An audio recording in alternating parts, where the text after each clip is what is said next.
చిత్తూరు జిల్లా పలమనేరు పట్టణంలోని వైసీపీ కార్యాలయంలో మాజీ ఎమ్మెల్యే వెంకటగౌడ ఆధ్వర్యంలో డిజిటల్ బుక్ పోస్టర్లను ఆవిష్కరించారు. ఈ కార్యక్రమానికి చిత్తూరు మాజీ ఎంపీ రెడ్డప్ప ముఖ్య అతిథిగా హాజరయ్యారు. ఈ సందర్భంగా వారు మాట్లాడుతూ కూటమి నాయకులు వైసీపీ కార్యకర్తలను, సోషల్ మీడియా యాక్టివిస్టులను అక్రమ కేసులో ముద్దాయిలను చేస్తున్నారు. మహిళలపై దాడులకు తెగబడుతున్నారు. వైసీపీ కార్యకర్తలపై జరుగుతున్న దౌర్జన్యాలను డిజిటల్ బుక్ యాప్ లో ఫోటోలు, వీడియోలు అప్లోడ్ చేయండి. మన ప్రభుత్వం అధికారంలోకి వచ్చిన వెంటనే ఎవరైనా మనల్ని ఇబ్బంది పెట్టారో అందరిపైన ఖచ్చితంగా వారిపై చట్టపరమైన చర్య తీసుకుంటామని తెలిపారు.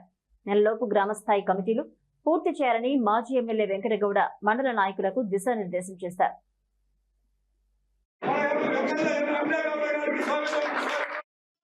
తెలుగుదేశం పార్టీ కార్యకర్తగా అన్ని పథకాలు అందరికీ అందాలని ప్రతి ఇంటికి కూడా మంచి చేసినటువంటి జగన్మోహన్ రెడ్డి గారు ఈ రోజు ప్రతి కార్యకర్త జీవితంలో మంచి చేసి చూపిస్తామని చెప్తున్నారు.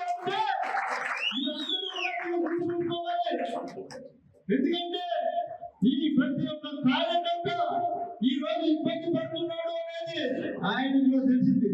మొన్నటికి మొన్న మన మహిళా అధ్యక్షురాలు కల్పమాలి గంగరాజపల్లి అంటే గంగవరం మహిళా అధ్యక్షురాలని ఎంత తీవ్రంగా వాళ్ళందరూ కూడా కొట్టి ఆసుపత్రిలో మనమందరూ కూడా వెళ్ళి పరామర్శించాం.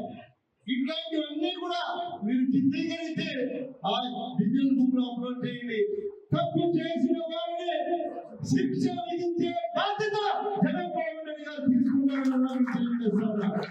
ఎందుకంటే గడిచిన 5 సంవత్సరాల్లో ఆయన ప్రతి ఒక్కరికి మనందరికీ కూడా మన సర్పంచులు, మన ఎంపీడీలు, లోకల్ నాయకులు ఎంతో మంది, నేను శాసనసభ్యుడిగా ఉన్నప్పుడు గ్రామాల్లో తిరిగినప్పుడు అన్నా వాడితో ఏం మాట్లాడినా వాడు తెలుగు చేసుకోడు, వాడితో ఏం మాట్లాడితే కూడా ఆ రోజు మనం జగన్మోహన్ రెడ్డి గారి మాటకు కట్టుబడి వాడు మనకు ఎంత శత్రువైనా అంతే పథకాలన్నీ కూడా వాళ్ళ ఇంటికి తీసుకెళ్ళి ఇచ్చామా లేదా అడుగుతూ ఉన్నాను. ఇచ్చామా లేదా?